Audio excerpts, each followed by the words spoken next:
ஒரு 4 பாட்டு அவருடைய தோற்றத்தை குறிப்பிடுகிறார். இந்த தோற்றம் எப்படிப்பட்ட தோற்றம் அப்படிங்கிறத சேக்கிழார் பெருந்தகை அப்படியே குறித்து வருகிறார். பாருங்கள், இது அவருடைய தோற்றம். இப்போ நீங்கள் அப்படியே பார்க்கணும். நம்பி ஆரூரரை தடுத்தாட்கொள்ள வருகிற பொழுது மூப்பு என்று சொல்வதனுடைய முதிர்ச்சியா, அதனுடைய படிவமா, அதனுடைய முதலா, வைதீகம் விளைவித்த முதலேயோ அல்லது அதன் மூப்போ அதனுடைய படிவமோ என்று ஐயுற சந்தேகம். இதுதான் இருக்குமா அதாக இருக்குமா அதை. ஆனால் ஒருத்தர் வந்தார். எப்படி வந்தார்? தருப்பை கொண்டு வந்தார். கோல் கொண்டு தாங்கி வந்தார். ஊன்றி வரல, கோல் கொண்டு தாங்கி வந்தார். அதுக்கப்புறம் சிகை இருந்துச்சு. அப்புறம் காதில் குண்டலம் என்ற வகையில் உருத்திராக்கத்தில் குண்டலம் போட்டு கொண்டு வந்தார். இப்படி தள்ளு நடை நடந்து வந்தார். இதெல்லாம் அவர் வந்த காட்சியை பதிவு செய்திருக்கிறார். அது மாதிரி இங்கே வரார். எப்படி வரார் பாருங்கள். முண்ட நிறை நெற்றியின் மேல் முண்டித்த திருமுடியில் கொண்ட சிகை முச்சியின் கண் கோத்து அணிந்த எற்புமணி பண்டு ஒருவன் உடல் அங்கம் பறிந்த நாள் அது கடைந்த வெண்தரளம் என காதின் மிசை அசையும் குண்டலமும். இந்த காட்சி இன்னும் முடியலைங்க. 4 பாட்டு, 4 படிச்சிருவோம். பொருள் அப்படியே பார்த்துக்கொள்ளலாம். அவ் என்பின் ஒளி மணி கோத்து அணிந்த திரு தாழ்வடமும் பை வன்பேர் அரவு ஒழிய தோளில் இடும் பட்டிகையும் மை வந்த நிற கேசவட பூநூலும் மணச்செவ் அன்பர் பவமாற்று திருநீற்று பொக்கனமும் ஒரு முன்கை தனிமணி கோத்து அணிந்த ஒளிர் சூத்திரமும் அருமறை நூல் கோவணத்தின் மிசை அசையும் திரு உடையும் இரு நிலத்தில் மிசை தோய்ந்த எழுது அறிய திருவடியும் திருவடியில் திருப்பஞ்ச முத்திரையும் திகழ்ந்து இலங்க பொடி மூடு தழல் என திருமேனி தனிப்பொழிந்த படிநீடு திருநீட்டின் பரப்பணிந்த பான்மையராய் கொடிநீடு மருகணைந்து தம்முடைய குளிர் கமலத்து அடி நீடும் மனத்து அன்பர் தம் மனையின் அகம் புகுந்தார். 4 பாட்டு அப்படியே மேலிருந்து கால் வரைக்கும். பாதாதி கேசம் கேசாதி பாதம் அப்படின்னு சொல்லுகிற ஒரு மரபு உண்டு. ஒருத்தரை சொல்லுகிற பொழுது காலில் தொடங்கி தலையில் முடிக்கணும், அல்லது தலையில் தொடங்கி காலில் முடிக்கணும். இங்கே எங்கே தொடங்கியிருக்கிறார்னா தலையில் தொடங்கியிருக்கிறார். எனவே முடிக்கும்போது காலில் கொண்டாந்து முடிச்சுட்டார். பாருங்கள். முண்ட நிறை நெற்றியின் மேல்.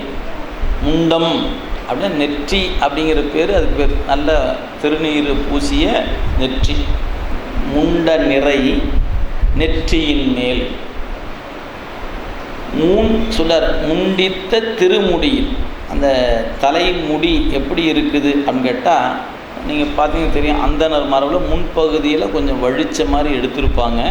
முடிகளை எடுத்து குடுமி போட்டிருப்பாங்க. அந்த குடுமிக்கு சிகை என்று பெயர். இந்த சிகை என்பது பூசையில் ஒரு இன்றியமையாத உறுப்புங்க. அந்த நெறியில் நிற்கும்போது அந்த அந்த குடுமி அவசியமான ஒரு அங்கம்.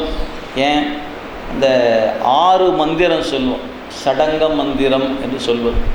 இந்த சடங்க மந்திரத்தில் வந்து சிகை, இதயம், சிரசு, சிகை, கவசம், நேத்திரம், ஆயுதம் 6. இந்த 6க்கு பேர் சடங்க மந்திரம்னு பேர். அதுவே ஈசானம், தத்புருடம், அகோரம், வாமதேவன், சத்யோஜாதம் சொன்னீங்கன்னா பஞ்ச பிரம்ம மந்திரம் என்று பெயர். இந்த 6 கூட்டல் 5 ஒரு பூசையில் இன்றியமையாது. குறிப்பாக சிவ பூசையில் இன்றியமையாது. அது பராத்த வழிபாடாக இருந்தாலும் சரி, ஆன்மார்த்த வழிபாடாக இருந்தாலும் இந்த 11 மந்திரங்களுக்கு சம்ஹிதா மந்திரங்கள் என்று பெயர். 11 மந்திரங்களுக்கு சம்ஹிதா மந்திரங்கள் என்று பெயர். அந்த வகையில் ஒரு பூசை செய்பவருக்கு ஒழுங்கு என்பது என்ன அப்படின்னு கேட்டால், தலைமுடியில் சிகை இருக்கணும். நம்மளை போல் கிராப்பெல்லாம் வச்சுக்கிட்டு பூசை பண்ணக்கூடாது என்பது நூல் சொல்லுது, பார்த்துக்கொள்ளும். அதனால் முண்ட திரு நெற்றியின் மேல் முண்டித்த திருமுடியில் கொண்ட சிகை முச்சியின் கண் அப்படி இந்த தலைமுடி, அதனுடைய குடுமி, அந்த குடுமியின் உச்சியில் எலும்பால் அணியப்பட்ட ஒரு மாலை, எலும்புகள் கோத்து அணிக்கப்பட்ட ஒரு மாலை. அதனால் எற்பு மணியினர், எலும்புகளை சிறு சிறு துண்டுகளாக்கி அதை ஒரு மணியாக்கி கொண்டு அதை தலையில் அப்படியே சுற்றி இருப்பது அந்த குடுமியில். ஆக எற்பு மணி அப்படின்னு சொன்னார். அந்த எற்பு மணி எத்தகையது அப்படின்னு கேட்டால், பண்டொருவன் உடலங்கம் பரிந்த நாள், அதாவது இந்த வைரவ கோலம் கொண்டு இறைவன் திருமால் பிரமன் போன்றவரையெல்லாம் ஊழியின் முடிவில் அவங்களெல்லாம் எலும்பு மாலைகளாக அணிந்து கொள்வார் என்பது நூலினுடைய செய்தி. வைணவத்தை பின்பற்றவங்க ஒத்துக்கொள்ள மாட்டாங்க. ஆனால் இன்றைக்கும் சீர்காழிக்கு போட்டிங்கன்னா சட்டநாதர்னு ஒருத்தர் இருக்கிறார். ஒவ்வொரு வெள்ளிக்கிழமை இரவு 12 மணிக்கு அவருக்கு சிறப்பு பூசை. சட்டநாதர், அந்த கோயிலுக்கு பேர் சட்டநாத திருக்கோயில் தான் வச்சுருக்கிறாங்க. சிறப்பு மூர்த்தியவர். கீழே சிவலிங்க திருமேனி இருக்கிறது, மேலே தோணியப்பர் இருக்கிறாரு. 2 தோணியப்பர் திருக்கோயிலாம் இல்லை, சட்டநாத திருக்கோயில் தான் பேரை வச்சுருக்கிறாங்க. அது எங்கே இருக்கிறது? சிவலிங்க திருமேனி கும்பிட்டுட்டு அப்படியே வலமாக வந்தீங்கன்னா தென்முக பரமங்கிற தட்சணாமூர்த்தி இருக்கிற இடத்துக்கு நேர் மேலே பார்த்தீங்கன்னா ஒரு மாடம் இருக்கும். அந்த மாடத்தின் வழி காட்சி பொருளாக நீங்கள் இங்கிருந்து பார்த்தா காண உயரமாக இருக்கும். அவருக்கு ஒவ்வொரு வெள்ளிக்கிழமையும் இரவு 12 மணிக்கு தான் பூஜை. சட்டநாதர், அதுக்கு ஒரு கூட்டம் இருக்குது. 12 மணிக்கு அந்த பூஜையை கலந்துக்கிறதுன்னு ஒரு கூட்டம் இருக்கிறது. வாய்ப்பு இருக்கிறவங்க அந்த பக்கம் போனீங்கன்னா வெள்ளிக்கிழமையாக இருந்தால் இரவு அந்த 12 மணிக்கு பூஜையில் கலந்து கொள்ள முடியும் அப்படின்னு பார்த்து. அந்த சட்டநாதர் என்பது யார் அப்படின்னு கேட்டால், பைரவ கோலம், வேற ஒன்றும் இல்லைங்க, எலும்பு மாலைகளை அணிந்திருக்கிறார். அந்த எலும்பு யாருடைய எலும்பு? திருமால் முதலானவருடைய எலும்பு. அதான் குறிப்பிட, பண்டு ஒருவன் உடல் அங்கம் பரிந்த நாள் அது கடைந்த வெண் தரளம் என காதில் மிசை அசையும் குண்டலம்.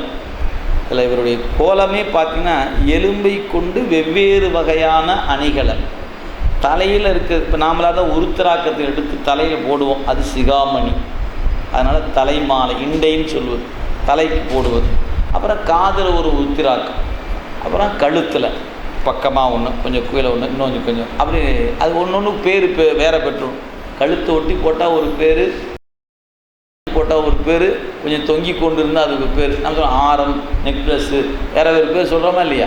மைனர் சங்கிலி அப்படின்லாம் சொல்கிறோம். கழுத்து ஒட்டி போட்டோன்னா மைனர் சங்கிலின்னு சொல்கிறோம். அப்படி போட்டுக்கிறான் அப்படின்னு. அப்படியே கொஞ்சம் கீழே, அது ஒரு கீழே, அப்படி அந்த இடம் மாறுகிற பொழுது வேறு வேறு பெயர் பெறுவது போல அவர் எலும்புகளை கொண்டு மாலை அணிந்திருக்கிறார். வெவ்வேறு வகையான அணிகலனாக அணிந்திருக்கிறார். அதாங்க சொன்னார், தலையிலையும் எலும்பு மணி, காதில் அணிஞ்சிருக்கிற குண்டலம் இருக்கு பாருங்க, அதுவும் எலும்புலால் செய்யப்பட்ட குண்டலமாக. அதான் சொல்றாரு, வெண்தரளம் என. எது? அந்த பண்டு ஒருவன் உடலங்கம் பரிந்த நாள் அது கடைந்து, அந்த அவனை தண்டித்து அதில் வந்த எலும்பை கொண்டு எலும்பை கடைந்து ஒரு அணிகலன், அதான் குண்டலம். அதனால் பரிந்த நாள் அது கடைந்த வெண்தரளம் என காதின் மிசை அசையும் குண்டலமும். அப்போ திருமுடியில் ஒரு எலும்பு மணி இருக்கிறது, அதுக்கப்புறம் காதில் குண்டலம், அதுவும் எலும்பால். அடுத்து சொன்னார், அவ்வெலும்பின் ஒளி மணி கோத்து அணிந்த திரு தாழ்வடம்.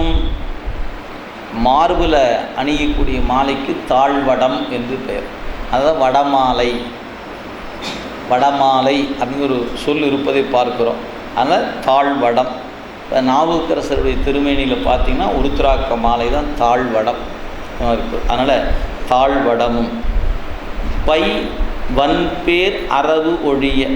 பை அப்படின்னா நச்சு பைன்னு பேர். பாம்பினுடைய பல் அமைப்பில் உள்பகுதியில் நச்சு இருக்கும். அது கடிக்கிற பொழுது தான் அந்த பல்லின் வழியாக அந்த நஞ்சு வெளியே வரும். மற்ற நேரம் அந்த பை மூடப்பட்டு இருக்கும். எதையாவது ஒன்றை போய் கடித்து கவ்வுகிற பொழுது அந்த பையினுடைய வாயில் பகுதி திறக்கப்படும். திறக்கும் பொழுது அந்த பல் இருக்கிற துளை, அந்த பாம்பின் பல் மட்டும் துளை இருக்கும். அப்படி துளைஞ்சினா அழுத்தம் கொடுக்கும் பொழுது அந்த நஞ்சு அப்படியே வெளியே வந்துடும். அப்போ தான் ரத்தத்தில் நம்ம உடம்புல கலப்பு. எனவே பாம்பு கடிக்கிற பொழுது நீங்கள் கவனித்து பாருங்க, 2 பல் போய் கவ்வி நிற்கும். அந்த கவ்வில் அந்த பல்லில் இருக்கிற அந்த பல்லுக்கு துளையின் வழியாக தான் நஞ்சு நம்ம உடம்புக்கு வருது. அதனால் அது சொன்னார், பை என்பது நச்சு பை என்று பொருள். அந்த நச்சுப்பை உடைய வன்பேர் அரவு ஒழிய. இப்போ பாம்பு மாலையெல்லாம் கழட்டி வச்சுட்டாராம், அரவு ஒழிய, இது வேண்டாம் அப்படின்னு கழட்டி வச்சுட்டு பிறகு என்ன பண்ணிட்டாராம் அப்படின்னு கேட்டால், தோளில் இடும் பட்டிகை, தன் தோல் மேலே பட்டிகை, இது ஆடையினுடைய ஒரு வகை, பட்டிகைன்னு சொல்வது. இது மேலே போட்டு நம்ம சொல்கிற பார்த்திங்கன்னா, இந்த பழைய காலங்கள்லாம் பார்த்திங்கன்னா தெரியும். உதாரணத்துக்கு இந்த பல புகைப்படங்கள் பார்த்திங்கன்னா தெரியும், தலையில் ஒரு தலைப்பாகை இப்படி போட்டிருப்பாங்க, அப்படி இப்படி போட்டிருக்கும், துண்டு அப்படி ஒரு போட்டிருப்பாங்க, அது பட்டிகை என்று சொல்வது. அது அலங்கார மாலைகளில் ஒன்றாக இருப்பது. அது மாதிரி ஆடையில் போடுவதனால அது பட்டிகை என்று குறிப்பிடுகிறார். அதனால் அத்தகைய பட்டிகையும். எனவே தோளில் இடும் பட்டிகையும். அதுக்கப்புறம் மை வந்த நிற கேசவட பூநூலும், கருத்த நிறமுடைய பூநூல். பெரும்பாலும் பூநூலில் வெள்ளை வெள்ளையேன்னு இருக்கும்.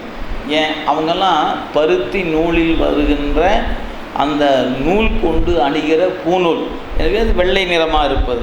ஆனால் இவர் மட்டும் கருத்த நிறமுடைய, மை வந்த நிறம், கருப்பு நிறத்தை உடைய கேச வட பூநூல். கேச வடம் அப்படின்பது தலைமுடி.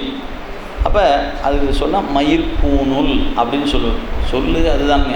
நமக்கு இந்த சொல் ரொம்ப கேவலமான சொல்லாக போயிடுச்சு. இன்றைக்கி நம்ம மயிர் அப்படின்னு சொன்னால் ரொம்ப கேவலமான சொல்லாக கருதுகிறோம்.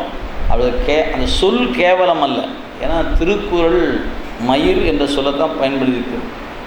கஸ்தூரி மான், அந்த மயிர் இழந்துனா உயிர் வாழா அப்படிம்பார். ஒரு தவறான ஒரு கொச்சை சொல்லாக இருந்தால் திருக்குறள் அந்த சொல்லை பயன்படுத்தாது. நாம் அந்த சொல்லை அப்படி ஆக்கிக்கிட்டோம். அப்படி அந்த சொல்ல சொன்னால் ஒரு கேவலமான சொல்லு அப்படின்னு. அப்போ அது என்ன தான் சொல்கிறது? அந்த தலையில் இருக்க முடின்னு சொல்லுங்கள், இந்த சிகைன்னு சொல்லுங்கள், வேறு நமக்கு தமிழ் இலக்கியத்திலேயே அது தலைமயிர் அப்படின்னு இருக்குது. அப்போ அது சொல்வது அது கேவலமானது அல்ல. நாம் அப்படி ஆக்கி கொண்டோம் என்பதை மட்டும் நினைவில் கொள்ளுங்க, வேற ஒன்றுமில்லை. எனவே அது சொன்னார், கேசவட பூநூலும். அந்த பூநூல் எவ்வளோ இருக்கும் பார்த்துக்கணும். அவ்வளோ நீளமான முடியில் தான் அந்த பூநூல் அவர் அணிந்திருக்கிறார். எனவே தலைமுடியாகிய அதில் பூநூலை அணிந்து கொண்டு, அதுக்கப்புறம் சொன்னார். அதுக்கப்புறம் அடுத்து சொல்ல ரொம்ப அழகு. இப்போ இது வரைக்கும் சொன்னதெல்லாம் தலைமுடியில் இண்டை போல எலும்பு மணி, காதுல குண்டலம், தாழ்வடம், பட்டிகை, அதுக்கப்புறம் கேசவட பூநூல். இப்போ அடுத்து சொன்னார் அங்கே, அதுதாங்க ரொம்ப அழகு அந்த குறிப்பு. அதாவது பூநூலும் மன செவ்வன்பர் பவ மாற்றும் திருநீற்று பொக்கனம். பொக்கனம் இங்கே திருநீற்று பை என்று பெயர். தேவாரத்தில் பூதி பையானை என்ற சொல்லாட்சி நிரம்ப இடங்களில் உண்டு. பூதி பையானை, பூதி திருநீற்றுக்கு பூதின்னு பேர். பூதி பையானை என்று சொல்வது இங்கே திருநீற்று பொக்கனம்ங்கிறார். நமக்கு ஒரு தொடர் சொன்னால் எளிமையாக விளங்கி கொள்ள முடியும். நம்ம திருவாசகத்தில் ஒரு வரி வரும், இந்த குதிரைக்கு கொல் கொடுக்குறாங்க பார்த்தீங்களா, பொக்கணம் என்று பெயர். ஒரு பையில் கொள்ளு போட்டு அதை இப்படி வாயோடு சேர்த்து கட்டிட்டா அந்த கொள்ளு சாப்பிடும் அப்படின்னு சொல்லும்போது அதுக்கு பொக்கணம் என்று சொல்வது உண்டு. நம்ம இது சொல்லும்போது, அதாவது சொக்கதாக காட்டிய தொன்மையும் என்பது அந்த வாயில் கட்டக்கூடிய அந்த தோலில் செய்திருப்பாங்க, அதுக்கு பொக்கணம் என்று சொல்லுவது. அது மாதிரி இது திருநீற்று பொக்கணம். எனவே அது இங்கே சிறப்பல்ல, திருநீருடைய பெருமான் அப்படின்னு சொல்கிறாரு. அது இந்த இடத்துக்கு சிறப்பில்லை. அதுக்கு முன்ன சொன்ன சொல்லு தான் முக்கியம். ஏன், செவ்வன்பர் அப்படின்னாரு. செவ்வன்பர் அப்படின்னா யார்? செவப்பு நிறமுடைய அன்பரா என்ன? செவ்விந்தியர் அப்படிங்கிறாங்க. அந்த மாதிரி செவ்விந்தியர் செவ்வன்பர் அப்படி இல்லை, அதுக்கு முன்ன ஒரு சொல் மனச்செவ்வன்பர். மனம்ங்கிற சொல் மேலே வரியில் இருக்குது.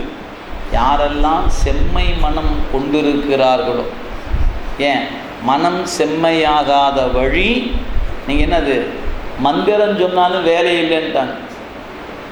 மந்திரம் சொல்வதே மனம் செம்மையாவதற்கு தான். செம்மையான வழி தான் மந்திரம் தன் வேலையை செய்யும். ஒருவேளை செம்மையான மனம் இல்லாத மந்திரம் சொன்னால் என்ன ஆகும்? மனத்தை செம்மையாகும். செம்மையான பிறகு தான் அதுக்குரிய பயன் விளையும். எனவே நீங்கள் மந்திரம் சொன்னால் மந்திரத்துக்கான பயன் நேரடியாக பயன் தரும்னா உங்கள் மனம் செம்மை மனமாக இருந்தால் உடனே பயன் தரும்.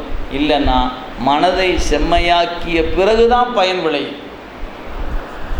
இதுதான் நம்முடைய நூல் நமக்கு அறிவுறுத்துகிற குறிப்பு. அப்போ பக்குவப்படாதவன் அந்த மந்திரம் சொல்ல பக்குவம் ஆவான். பக்குவம் ஆன பிறகு தான் அதற்குரிய உரிய பயனை இந்த உயிர் பெற முடியும் அப்படிங்கிறத நம்ம இந்த இடத்துல பாட்டு நம்ம உணர்த்துகிறது. எனவே செவ்வன்பர்னு சொல்லாமல் மனச்செவ்வன்பர். மனச்செம்மன் மனம் செம்மையாகும். மனம் செம்மையாகாதபடி மந்திரம் சொன்னால் என்ன பயன் வரும்? ஒரு பயனும் இல்லை. அப்போ மந்திரம் சொல்வது எதற்கு? மனம் செம்மையாவதற்கு தான் அப்படிங்கிறதான் சித்தர்கள் பாடலையும் உணர்த்தப்பெறுகிறது. திருமுறைகளிலும் பல பாடல்கள் அந்த குறிப்பு உணர்த்தப்படுவதை நீங்கள் பார்க்கலாம். எனவே மனச்செவ்வன்பர் பவம்னா பிறப்பு, பவ மாற்றும் திருநீற்று பொக்கன. பிறவியை மாற்றுகிற ஆற்றல் திருநீற்றுக்கு உண்டு. யாருடையக்கு அப்படின்னு கேட்டால் செம்மை மனம் உடையவர்கள் திருநீறு அணிந்தால் பிறவி மாறும். செம்மை இல்லாதவர்கள் திருநீற்றை அணிந்தால் அந்த செம்மையை ஆக்கும். அப்படி தான் வச்சுக்கணும். பயன் தராதுன்னு நினச்சிடக்கூடாது. பயன் தரும். முதல்ல அவரை செம்மையாக்கும். செம்மையாக்கின பிறகு செம்மைக்குரிய பயனாகி பிறவியை மாற்றும். நீங்கள் திருநீர் பூசினா செம்மை ஆகும் அப்படின்னா முத்தநாதன் நரகத்துக்குள்ளே போனான். நீங்கள் நேரடியாக அப்படி செம்மை அந்த மனம்ங்கிற சொல்ல விட்டுட்டு செம்மை உடையவர் திருநீற்று பொக்கனம் அப்படின்னு சொன்னால் மனம் செம்மை ஆகாத வழி. நீங்கள் உடலை திருநீற்று பூசியை போய் அவன் செஞ்ச செயலுக்கு அவனுக்கு வீடு பேராக கிடச்சிது இல்லையே, அவன் பெற்ற பேர் நரகத்துக்குள்ளே போனான். நீயும் நானும் வேறு இருக்குன்னு தானே பயன் பார்த்தோம். அப்போ நாயனார் வீடு பெற்றுக்கு போனார். வந்த முத்தநாதன் எங்கே போனான்? நரகத்துக்கு போனான். அப்போ திருநீர் பூசியவர்கள்லாம் வீட்டுக்கு போயிடுவாங்களா என்ன? இல்லை. அந்த மனம் செம்மை இல்லைன்னா அந்த பயன் இல்லை என்பதை குறிப்பு நமக்கு உணர்த்துகிறது. கவனத்தில் வைத்துக்கொள்ளும். அதனால் சொன்னார் திருநீற்று பொக்கணமும். அதுக்கப்புறம் சொன்னார் ஒரு முன் கை தனி மணி கோத்து அணிந்த ஒளி சூத்திரம். சூத்திர கயிறுன்னு சொல்வதுங்க. ஒரு கயிறு ஒன்று கையில் வச்சிருக்கிறார். சூத்திரம் என்று அதை குறிப்பிடுகிறார். ஒரு முன் கை, ஒரு கையில் தனி மணி கோத்து, அதாவது ஜபமாலைன்னு சொல்கிறோம் இல்லைங்களா, அது மாதிரி மணி கோத்தணிந்த சூத்திரமும். அருமறைநூல் கோவனம். இறைவனுக்கு வேதமே கோவனம் என்பது மரபு. அதனால் அருமறைநூல் கோவனத்தின் மிசை அசையும் திரு உடையும். கோவன ஆடை, அதற்கு மேலே திரு உடை அந்த அணிந்து கொண்டு இரு நிலத்தில், இந்த பெரிய நிலத்தில் பறந்திருக்கிற இந்த உலகத்தில் இரு நிலத்தில் மிசை தோய்ந்து, அதாவது நிலத்தின் மீது, மிசைன்னா மேல் அர்த்தம், நிலத்தின் மேல் எப்படி வராரு? நிலம் தோய வராராம். தன்னுடைய கால்கள் மண்ணில் படும்படியாக. தேவர்களுடைய கால்கள் மண்ணில் படாது என்பது நூல் சொல்லுகிறது. ஆனால் சிவபெருமானுடைய திருவடி மண்ணில் படுதான். நிலம் தோய. ஆனால் நிலந்தன் மேல் வந்தருளி நீள்கடல்கள் காட்டு. இல்லைங்களா? திருவாசகத்தில் பல இடங்கள் சொல்லுவார். அந்த திருவடி என் தலைமையில் நட்டமாயா. எத்தகைய திருவடி அப்படின்னா கடி நாய்கள் சூழ இருக்கக்கூடிய காட்டில் அவன் நடந்து வந்தான். அந்த திருவடி என் தலைமையில் நட்டமையால் வேடுவனாய் கடி நாய்கள் சூழ கடி நாய்கள் இருக்கக்கூடிய அந்த கொடிய காட்டுக்குள்ளே பார்த்தனுக்கு அருள்வாளிப்பதற்காக வேடனா வந்தார் அல்லவா. அப்போ நாய்கள் கடிக்கக்கூடிய அந்த காட்டுக்குள்ளே வேடர் கோலம் கொண்டு வந்து நடந்து வந்தாயா. அப்படி அந்த நடந்து வந்தார் அப்படிங்கிறது அவர் அன்பினுடைய திறம் என்பதற்காக அவ்வாறு சொல்வது. அதனால் இங்கே சொன்னார், இரு இளத்தின் மிசை தோய்ந்த எழுதறிய திருவடி. அந்த திருவடியை நம்ம வரைஞ்சிட முடியுமா? முடியாது. எழுதறிய திருவடி. அதான் அப்பர் தாண்டகத்தை எழுதறிய திருவடி. அவரும் இந்த குறிப்பை வச்சிருக்கிறார். உருவோ ஒன்றோடு ஒன்று ஒவ்வா அடி உரு என்று உணரப்படாத அடி. அந்த திருவடி எப்படிப்பட்டது? உரு என்று வரைய முடியாது, அது ஒப்பற்ற ஒன்று அப்படிங்கிற குறிப்பு. நீங்கள் திருவடி என்றாலே வேறொரு வகையாக இருக்க குறிப்பு பார்த்தீங்கன்னா, சைவ சித்தாந்தத்தில் இறைவனுடைய கிரியாசக்தியும் ஞான சக்தியும் தான் திருவடி. நீங்கள் திருவடி என்பதற்கு பொருளே இச்சை பற்றி பேச்சு இல்லை, கிரியையும் ஞானம் ரெண்டும் சேர்ந்து தான் திருவடி. அப்போ இறைவன் என் தலைமையில திருவடி வச்சார்னு அர்த்தம், இறைவனுடைய ஞான சக்தியும் இறைவனுடைய கிரியா சக்தியும் என்னுடைய இச்சை கிரியை ஞானம் அந்த சக்திக்குள்ளே வந்து என்னுடைய ஞானத்தை அடக்கி அவன் ஞானமாக நிற்க, என்னுடைய கிரியை அடக்கி அவன் கிரியாக நிற்கும். அதே போல் பேய் பிடிச்சது போல். பேய் பிடிச்சுன்னா என்ன ஆகும்? யாரை வந்து பிடிக்கிறதோ அவனுடைய விருப்பத்தை இதை அடக்கி தன் விருப்பத்தை அவன் மேலே செலுத்தும். இதுதான் பேய் பிடித்தல். அது மாதிரி தான் குருநாதனுடைய அறிவுக்குள்ள சிவம் பிடித்து ஆவேசித்து நிற்கும் போது அந்த குருநாதன் என்பவனுடைய அறிவை அடக்கி அந்த சிவத்தின் அறிவே விளங்கி நிற்கும். அது அவரவருக்கு தானே தெரியும். பேய் பிடிச்சவங்களுக்கு பேய் பிடிச்சின்னே தெரியாது. வேடிக்கை பார்க்குறவங்களுக்கு தையோ கொஞ்சம் பேய் பிடிச்சி தள்ளி நில்லையான்னு அவருக்கு என்ன தோணும்? அவருக்கு ஒன்றுமே தெரியாது, பிடித்தவருக்கு ஒன்றும் தெரியாது. அது மாதிரி அதுக்கு தான் ஆவேசித்து நிற்றல் அந்த நிலை போல. அப்போ திருவடி வைத்தல் என்பதற்கு பொருள் நாம் ஒரு திருமேனியில் அது ஒரு இறைவன் திருவடி போல ஒன்று செய்து தலை மேலே வச்சு திருவடி வச்சாச்சு அப்படின்னு அது ஒரு உபச்சாரம், இப்படி வைத்து கொள்வதல் என்பது. அதே சமயத்தில் அப்படி பொருந்துதல் என்பது என்னென்னா, என் அறிவு என்பது இல்லை இறைவா, இந்த அறிவு உன்னுடையது, என் செயல் இல்லை, இந்த செயல் உன்னுடைய. அப்படி யார் நினைக்கிறாரோ அவங்க மேலே திருவடி இருக்குதுன்னு அர்த்தம். என் அறிவு, என் செயல், என் சொல்லு, நான் நினச்சேன், நான் செஞ்சேன் அப்படின்னு நினைக்கிறவங்கிட்ட திருவடி பொருந்துவதில்லை. அதனால தான் நம்முடைய நூல் திரும்ப திரும்ப திரும்ப திரும்ப தன்முனைப்பை விடு, தன்முனைப்பை விடு. ஏன் விடமாட்டோன்னு தெரிஞ்சால் திரும்ப திரும்ப சொல்லு. நம்மளால் அவ்வளோ சீக்கிரம் விட முடியாது அப்படிங்கிறது. எதை வேணாலும் விடுவதற்கு உயிர் தயாராக நிற்கும், உசரையே விட்டுடலாம். ஆனால் தன்முனைப்பு விட சொன்னீங்க, ஐயோ அது இல்லாமல் நான் இருக்க முடியாதுயா, அதுதானே நமக்கு வேண்டும். அதனால் இழப்பு என்ன தெரியுங்களா? சிவம் என்கிற பொருளை நாம் இழக்கிறோம். அது அவங்கவுங்க அறிவுக்கு என்னைக்காவது ஒரு நாளைக்கு எட்டுச்சுன்னா இந்த குப்பை தூக்கி வீசு அப்படின்னு வீசிடுவோம். ஆனால் எட்ட மாட்டேங்குது. நாம் நினைப்பதெல்லாம் நான் அப்படி நினைப்பதால் தானே நமக்கு இத்தனையும் கிடைத்திருக்கிறது. நமக்கு ஒரு சால்வை கிடைச்சிது, ஒரு எலுமிச்சம் கிடைச்சிது, ஒரு மாலை கிடைச்சிது, ஒரு பேர் கிடைச்சிது. எதனால்? நான் அப்படிங்கிறனால தானே கிடைச்சிது அப்படின்னு நினச்சிக்கிட்டு தானே உட்கார்ந்துருக்குறோம். இந்த நான் என்பதை தூக்கி எறிஞ்சால் எனக்கு சிவம் கிடைத்து விடும் என்கிற உண்மை தெரிந்தாலும் என்னால் நான்கிற முனைப்பு தூக்கி எறிய முடியலையே. நான் நினைக்கிறேன், நான் பண்ணுறேன், நான் செய்கிறேன், நான் செய்கிறேன், நான் செய்கிறேன், நான் செய்கிறேன். எத்தனை அடி தான் அடிக்கிறார் சாமி. அடித்து அடியை வாங்கினா திரும்பி நம்ம அங்கே தானே போய் நிற்கிறோம்.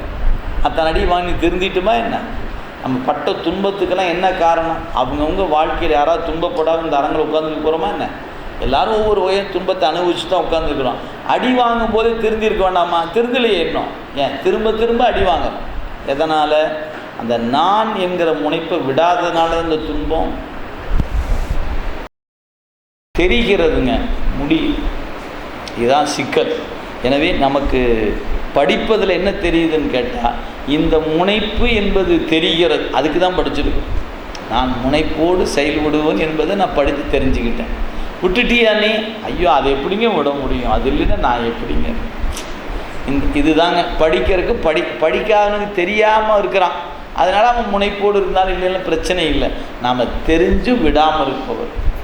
அதனால் அவனை விட மோசம் நாம் தான். ஏன் அவன் அறியாமல் பிடிச்சி நிற்கிறான், நாம் அறிந்து பிடிச்சி நிற்கிறோம். இவ்வளோதான் வித்தியாசம். இந்த அடிப்படையில் தான் இறைவன் அந்த முனைப்புடையவரிடத்தில் அவன் வெளிப்படுவது இல்லை. உங்களை நிறுத்திக்கிட்டு அவன் மறைஞ்சிடுவான். யாராக இருப்பினுங்க, நான் அப்படி நான் பேசினேன்னா என் பின்னாடி நின்றுக்குவான். நான் இல்லை என்று நினச்சேன்னா என் முன்னாடி நின்றுக்குவான், நான் அவன் பின்னாடி நிற்பேன். இறைவன் என் பின் நிற்க விரும்புகிறேனே ஒழிய என் முன் நிற்க வேண்டும் என்று நான் விரும்புவதில்லை. அது என்னைக்கு வாய்க்கும் தெரியல. அது நீங்கள் வேண்டும், கதறணும், சாமி இப்படி எனக்கு ஒரு வாய்ப்பை கூடியா, உன்னில் நான் கரைந்து போக வேண்டும், நான் உன்னில் என்னை இழந்து விட வேண்டும், என்னை இழந்த நலம் சொல்லாய் முருகா சுரபூபதியே. என்னை இழந்த நலம் மோசம் இல்லை, நலம். அப்போ நான் என்னுடைய அறிவு, என்னுடைய இச்சை, என் செயல் அப்படிங்கிற அத்தனையும் என்னுடையது அப்படிங்கிறத தூக்கி வீசி எறியணும். என்ன அது என்னைக்கு வாய்க்கிறதோ அன்னைக்கு சொல்ல முடியாத ஒரு இன்பம் உண்டு. அதை நீங்கள் அனுபவிக்கலாம், சொல்லில் காட்ட முடியாது. அது பேர் தான் திருவருள் இன்பம், அதுதான் திருவடி இன்பம். சொல்லுக்கு வாராது. அது யாருக்கும் வாய்க்குமோ ரகசியமாக அனுபவிச்சுட்டு இருக்க வேண்டிதான். சொல்ல காட்ட முடியுமானா சொல்லுக்கு வாராது.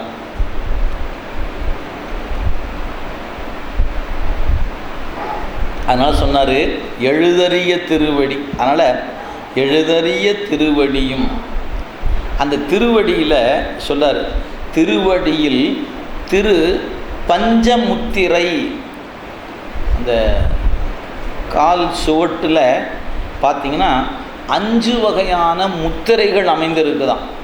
அந்த பஞ்ச முத்திரை அப்படின்னு குறிப்பிடுகிறார்.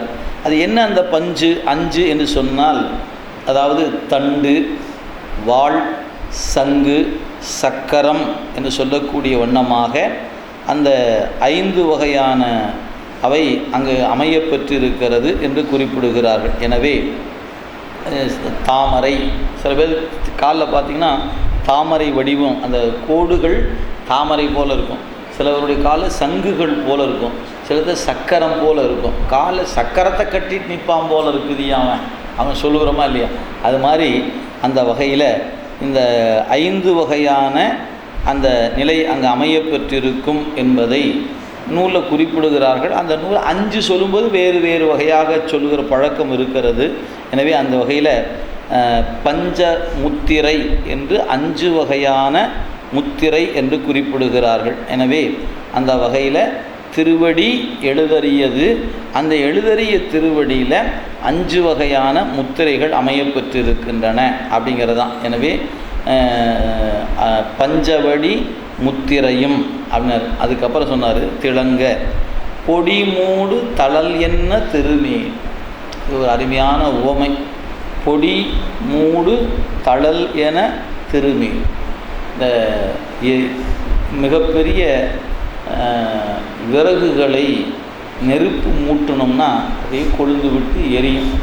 சமையல் கலையில் பார்க்கும்போது பார்ப்போம். அப்புறம் அப்படியே சமையல் வேலை முடித்த பிறகு அப்படியே அணைத்து வச்சோம்னா அந்த கங்குன்னு சொல்லுவாங்க, அப்படியே நெருப்பு துண்டுகள் அப்படியே அடுப்பில் இருக்கும்.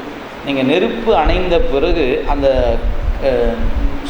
அந்த கங்குனுடைய சூட்டில் கொஞ்சம் நேரம் வச்சுருப்பாங்க. அதுக்கு டம் போடுதல்னு இன்றைக்கி பழக்கத்தில் சொல்லும். சாப்பாட்டை வடித்து என்ன பண்ணிக்கோங்க, டம் போட்டு வச்சுருக்கோம்பாங்க. அப்படியே அந்த சூட்லேயே இருக்குங்க. ஏன்னா நெருப்பு எரியுமானால் பாத்திரத்தில் அடி பிடிச்சிடும், அதனால் தீஞ்சு போயிடும். அது தீயாமல் இருப்பதுக்காக ஒரு குறிப்பிட்ட பதம் வந்த பிறகு நெருப்பை அணைத்து விட்டு அந்த சூட்டில் வச்சுருப்பாங்க.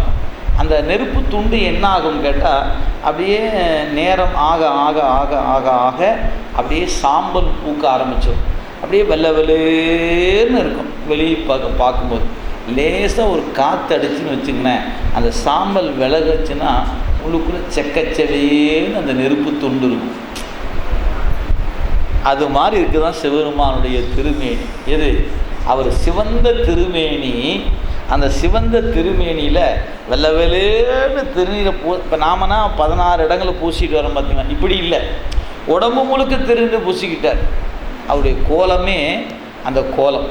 அதனால் அந்த வடிவத்தை தான் இங்கே கூட பொடி மூடு தழல் எண்ணெய், சாம்பல் மூடியிருக்கின்ற நெருப்பு போல, தழல் நெருப்பு, பொடி என்பது சாம்பல்.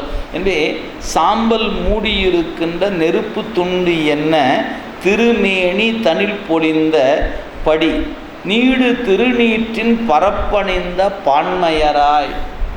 எனவே 16 இடங்களில் திருநீர் பூசிய கோலத்தில் அவர் வரல, உடம்பு முழுக்க திருநீர் பூசிய கோலத்தில் வந்திருக்கிறார் இறைவர்.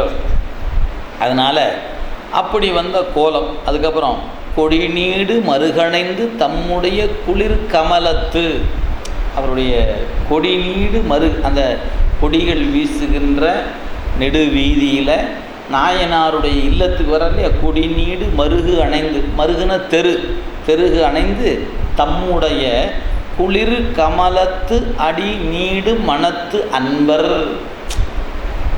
சொல் பாருங்க, முன்ன ஒரு சொன்னார் பாருங்க, அதே மாதிரி தான்.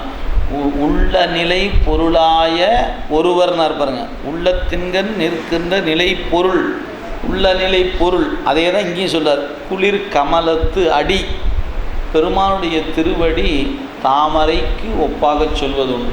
தாமரை குளிர் கமலத்து அடி, செந்தாமரை அடி என்று சொல்வது இலக்கியங்களில் எல்லா இடத்துக்கும் காட்டப்படுது. அதனால் குளிர் கமலத்து அடி, தாமரை போன்ற திருவடி நீடு மனத்து அன்பர். எனவே அவருடைய இமைப்பொழுதும் என் நெஞ்சின் நீங்காதான் என்று சொல்ல பெறுகின்ற அன்புடைய தொண்டர். அதான் மலர்ந்த மலர்ச்சுடரே, உள்ள தாமரையின் கண் மலர்ந்திருக்கிற சுடர். எனவே அந்த பெருமானுடைய திருவடி தாமரை இவருடைய மனத்துக்குள்ளே இருக்குது. யார்? தம் அன்பர். எனவே தம்முடைய யார் இங்கே? தம் சிவபெருமான். தம்முடைய திருவடி குளிர் கமலத்து அடி மனத்து அன்பர், தன் நெஞ்சில் கொண்டிருக்கிற அன்பரை காணவர். இங்கே இருப்பவர் தான் அங்கே வந்திருக்கிறார். இதாங்க சைவ சித்தாந்தம். நீங்கள் அங்கே படித்தா புரியாதது இங்கே புரியும். ஏன்? அதுதான் ரெண்டுக்குள்ள ஒரு தொடர்பு. எனவே உள்ளத்தின் கண்டு இருக்கிற அந்த திருவடி இதோ இப்போ முன்னே வந்து நிற்கிறது. திருவடி இப்போ முன்னே இருக்குது. எழுதறிய திருவடி பஞ்ச முத்திரை உடையதாக முன்னே நிற்கிது.